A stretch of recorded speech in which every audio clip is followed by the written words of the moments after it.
mga ka-Francis, Happy New Year! Sa ngayon, meron tayo iba't ibang klaseng food na kinuha ko doon sa food selection nila. Meron silang aioli, mashed potato, turkey, ayan yun. Nilagay ko na sa isang plate. Wait, what? And then roasted beef. And yung beef na hindi ko alam kung anong pangalan. At saka yung pinaka-favorite of all. Wow.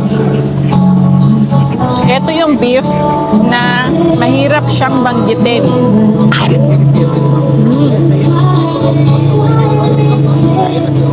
Sarap talaga, super. And then, for sure, hindi mawawala ang turkey. Turkey tayo dyan. Ito ang turkey. Wait lang. Ayan na. Oh.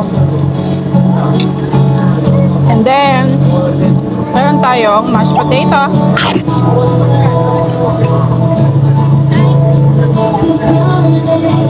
Tapos, kumuha din ako ng kanilang steak. Roasted beef. Ayan. Oh.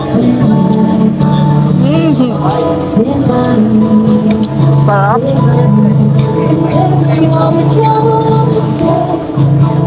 Actually, ang daming mga pagkain. Ito lang yung kinuha ko ng mga best. Let's try this aioli. Sabi nila, masarap daw. Pampahaba ng buhay.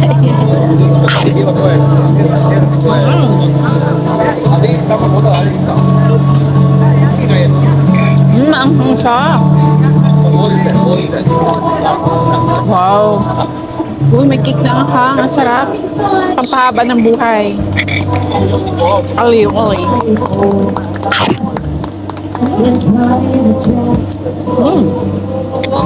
Perfect. Alam nyo lahat, I'll give, ano natin, i-rate natin. Wait lang.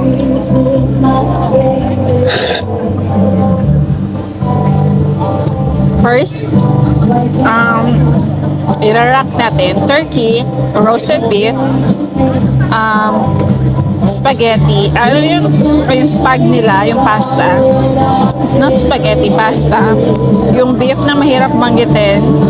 And then, yung side dish ng turkey. And of course, mashed potato. Wait, O, what? diba? Perfect. So kayo, anong mga kinain nyo during medianoche? So, Happy New Year, everyone!